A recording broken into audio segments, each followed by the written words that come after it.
शेष गणेश महेश दिनेश सुरेश हो जाहि निरंतर गावे जाहि अनादि अनंत अखंड अछेद अभेद सुवेद बतावे नारद से सुख व्यास रटे पचिहारित पुनि पारन पावे ताहि विदेह किछो हरिया गारी दई दई भरपूर रिझावे। एक बार बोलो श्याम रामचंद्र की जय, पवन सुत हनुमान की जय, सच्चिदानंद भगवान राम की जय। यही विधि सिय मंडप आई प्रमुदित शांति पढ़ै मुनि राई तेहि अवसर करी विधि व्यवहारू दुहु कुल गुर सब कीन विचारू। अब वशिष्ठ जी के कहने पर सतानंद जी जनक जी से कहवा करके सीता जी को मंडप में बुलवाते हैं और जब वह मंडप में आती हैं प्रमुदित शांति पढ़ाई मुनिराई है। जो मुनि है मुनिराज वशिष्ठ जी सतानंद जी वह प्रसन्न मन से क्या कहते हैं शांति पाठ कर रहे हैं। तेहि अवसर कर विधि व्यवहारू दुह कुल गुर सब कीन आचारू। विधिवत जो कार्य होना चाहिए मंडप में आने पर जो मांगलिक कार्य होना चाहिए सभी मांगलिक कार्य को दोनों तरफ के जो कुल गुरु है इधर से वशिष्ठ जी और उधर से सतानंद जी करवाए।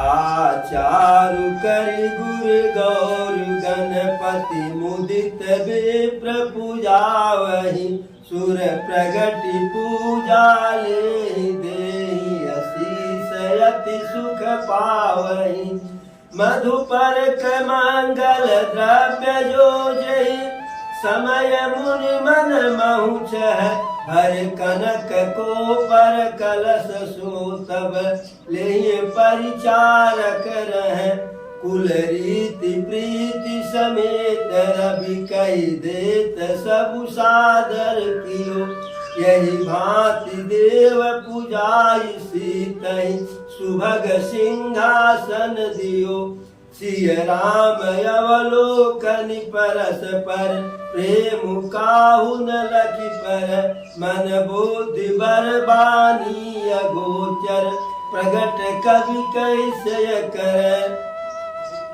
अब जब सीता जी मंडप में आती हैं आचार्य करि गुरु गौर गणपति मुदित विप्र पूजावहि। जो ब्राह्मण है विप्र है वशिष्ठ जी सतानंद जी इत्यादि और भी जो विप्र है और यह तो हैया है साथ ही जो देवता है वह भी ब्राह्मण के वेश में आकर के वहां बैठे हैं। आचार्य कर सारे कार्यों को संपन्न करके जो मांगलिक कार्य था मंडप में लाने के बाद गौरी गणपति गौरी गणेश जी का जो है प्रसन्न मन से सभी विप्र जो है पूजा करवा रहे हैं। किससे पहले सुनैना और जनक जी से हुआ फिर जो है जानकी और प्रभु राम के द्वारा सुर प्रगति पूजा ले ही आशीष अति सुख पावे। अभी तक क्या होता था सबके विवाह में कि हम उस देवता का नाम ले करके उस देवता को जो दूबा दक्षिणा इत्यादि जो भी गुड़ मधु अक्षत देना था हल्दी रोली चंदन सब उनके नाम पर समर्पित करते थे। लेकिन यहाँ राघव सरकार के विवाह में वह सारे देवता वहां उपस्थित हैं। अपने अपने हिस्से का जो है अपने अपने भाग का जो है और लेने के लिए भाग है, अपने अपने भाग का भाग लेने के लिए वहाँ उपस्थित हैं और उपस्थित होकर के अपना अपना भाग ले रहे हैं। देहि आशीष अति सुख पावनी, जो है अपना अपना हिस्सा भाग ले रहे हैं और आशीर्वाद भी दे रहे हैं भरपूर, और बहुत प्रसन्न भी है वह देवता। मधुपर्क मंगल द्रव्य जो जहि समय मुनि मन महुच है। पूजा के समय जो जो मांगलिक वस्तुएं चीजें जिनकी आवश्यकता होती थी, जैसे ब्राह्मण कहे गुड़,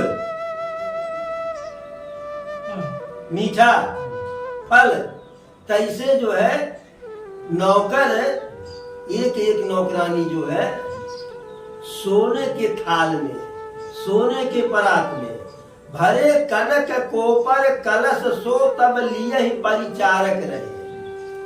नौकर नौकरानी हर वस्तु को एक एक सोने के परात या थाल में या कलश में लेकर के खड़े थे वहां पे, जैसे आदेश हुआ तैसे आई। कुल रीत प्रीति समेत रवि कही देत सब सादर की। कुल रीति समेत रवि कही देत सब सादर की। वहां सूर्य भगवान भी है, आकर के ठहरे हुए हैं। क्यों? क्योंकि प्रभु राम के पूर्वज है रघुवंश, सूर्यवंशी, तो सूर्य भगवान उनके पूर्वज है और अपने कुल खानदान की परंपरा में कैसे कैसे विवाह होता है वह बताने के लिए वहां पे उपस्थित है और यथा समय सब बता रहे हैं। यही भांति देव पूजाई सीता ही सुभग सिंहासन की। इस प्रकार से सीता जी से मुनियों ने देवी देवताओं का पूजन करवा करके उनको सुंदर सिंहासन पर बैठाया गया। सिया राम अवलोकन परस्पर प्रेम काहू न लखी पर। अब जब सिंहासन पर सीता जी और प्रभु राम बैठे हुए अगल बगल में, अब दोनों एक दूसरे को देख रहे हैं, लेकिन उनके अंदर का प्रेम कोई जो है देख नहीं पा रहा है। और कवि क्या कहते हैं, तुलसी बाबा क्या कहते हैं, मन बुद्धि बर बानी अगोचर। प्रकट कवि कैसे करे भाई, वाणी के पास नेत्र नहीं और आंख के पास वाणी नहीं।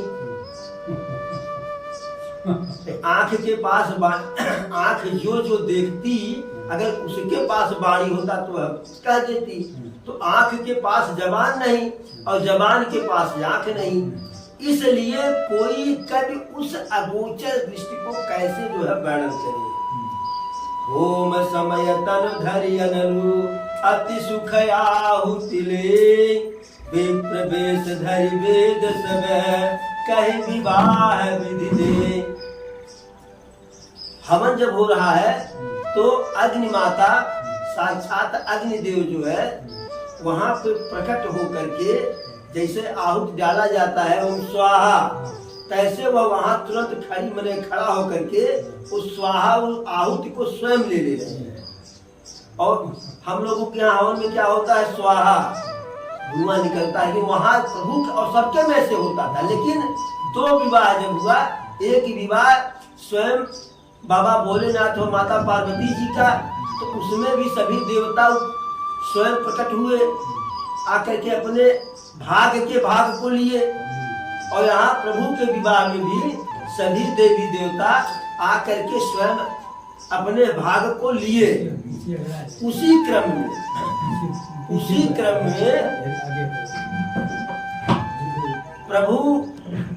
क्रम में जब हवन हो रहा है तो अग्नि देवता उपस्थित हो गए, वह भी अपने आहुति को ले रहे हैं। विप्र वेश धरि वेद सब, ब्राह्मण के वेश में विप्र वेश धरि वेद सब, ब्राह्मण के वेश में जो चारों वेद हैं वह वहां उपस्थित है। कहीं विवाह विधि दे, विवाह किस विधि से, कहा विवाह में कब कौन सी विधि अपनाई जाए, कब क्या किया जाए, वह चारों वेद ब्राह्मण के रूप में उपस्थित है और समय समय पर जो है विवाह के विधि को बता रहे हैं। अब जनक पाट महिषी जग जानी, सीय मातु किमि जाई बखानी। सुजस सुकृत सुख सुंदरताई, सब समेत विधि रचिए बनाई। अब सुनैना जी के जो है सुंदरता का, उनके सौंदर्य का, भव्यता का, आनंद का बखान कैसे किया जाए। सुजस सुकृत सुख सुंदरताई, यश, अच्छे कर्म, सुख और सुंदरता सब समेट विधि रचिए बनाए। जैसे सबको एक साथ समेट करके, एक साथ मिला करके ब्रह्मा जी एक स्त्री का निर्माण करते सुनैना के रूप में। समहु जान मुनि बरन बोलाई, सुनत सुहासिन सादर ल्याई। जनक बाम दिशि सोह सुनयना, हिमगिरि संग बनिय जनुमैना। और जब कन्यादान के लिए माता पिता की आवश्यकता है ना, तो जब समय आ गया विवाह वाला, तो वशिष्ठ जी, शतानंद जी जो है बोले कि अब सुनैना जी को लाया जाए, यानी कन्या की माता को बुलाया जाए। तो सुनत सुवासिन सादर लाई, जो साथ में सुहागिन सुंदर स्त्रियां थी, वह सम्मान सहित सुनैना जी को ले आई और सुनैना जी को जनक जी के बाएं उसी प्रकार बैठाया गया, उसी प्रकार आसन दिया गया, स्थान दिया गया, जैसे माता पार्वती के विवाह में मैना को जो है स्थान दिया गया था। एक बात और है, हम लोगों की पत्नियां किसी शुभ कार्य में हमारे दाहिने पर बैठती हैं, लेकिन उस समय त्रेता युग में यह परंपरा शायद रही होगी कि उनकी जो है अर्धांगिनियां जो है उनके बाएं बैठती हैं।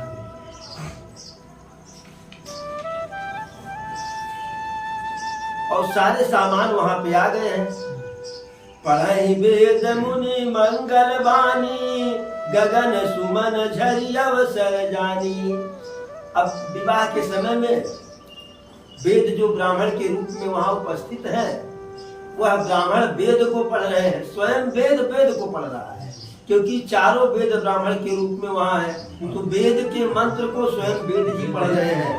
और गगन सुमन झरि अवसर जानी, जब विवाह का समय आ गया प्रभु राम और सीता मैया के, तो उस समय को जान करके, समझ करके देवता लोग आसमान से पुष्प वर्षा कर रहे हैं। बरु बिलोकी दंपति अनुरागे, पाय पुनीत पखारन लागे। अब प्रभु को वर के रूप में देख करके जनक जी और सुनैना जी उनके पांव को पद प्रक्षालन कर रहे हैं। लागे पखारन पाय पंकज, प्रेम तनु पुलकावली। नभ नगर गान निशान, जय धुनि उमग जनु चौदिस चली। जे पद सरोज मनोज हरिउर सर सदैव विराजहि। जे सुकृत सुमिरत विमलता, मन सकल कलिमल भाजहि। जे परसि मुनि बनिता लहिय, गति रहिय जो पातक मही। मकरंदु जिनको शंभु सिर, सुचिता अवधि सुर बर नहीं। करि मधुप मन मुनि जोगी जन, जिसे अभिमत गति लहै। ते पद पखारत भाग्य भाजन, जनकु जय जय सब कहे। इस प्रकार से लागे पखारन पाय पंकज, प्रेम तन पुलकावली। जब प्रभु के चरणों का जो है पद प्रक्षालन करने लगे, तो जनक जी और सुनैना जी का जो है शरीर और मन दोनों एकदम प्रसन्नचित्त हो गया, गदगद हो गया। नभ नगर गान निशान, जय धुन उमा की जन चहु दिश चली। अब नगर में तो चली